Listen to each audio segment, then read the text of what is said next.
vendredi 17 mars, le tabloïd britannique The Sun a dévoilé une étonnante anecdote sur Charles III. Installé depuis près de 20 ans à Clarence House, sa résidence londonienne, le roi d'Angleterre serait gêné par un surprenant bruit devant sa demeure depuis qu'il est monté sur le trône. Le 6 mai prochain, Charles III entrera un peu plus dans l'histoire de la royauté britannique.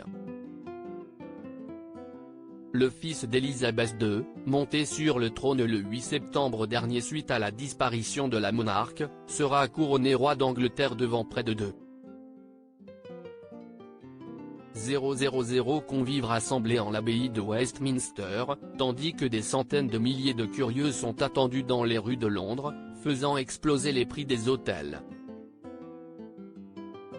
Un moment hautement symbolique pour un royaume qui n'a plus connu de couronnement depuis 70 ans. Mais l'époux de Camilla Parker Bowles n'a pas attendu d'être couronné pour exercer son pouvoir et son influence. Il a également montré durant les premières semaines de son règne quelques signes de nervosité, comme lorsqu'il a pété les plombs face à un stylo récalcitrant au moment de signer un document au pays de Galles. Des gardes trop bruyants? Car les Britanniques le savent bien depuis 74 ans qu'ils l'observent, Charles III est un personnage clairement moins effacé que sa mère, doué d'une personnalité bien plus affirmée. Ses collaborateurs ont souvent fait le récit de ses colères soudaines et violentes. Mais il peut aussi se montrer assez capricieux, comme le prouve une nouvelle fois cette étonnante anecdote racontée par le tabloïd britannique The Sun hier.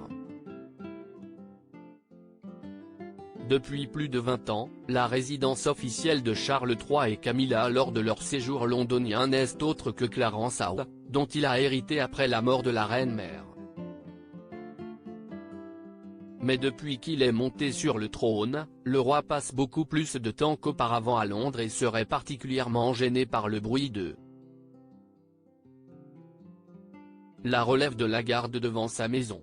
Pourriez-vous je vous prie transmettre à vos troupes que lorsque les sentinelles s'installent à St James Palace dès le début de matinée, qu'elles le fassent à un volume moins conséquent.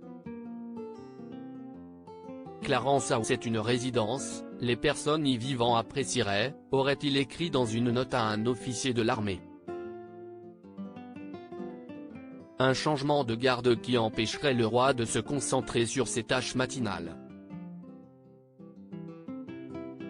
Ou de faire la grasse matinée lorsqu'il en a l'opportunité?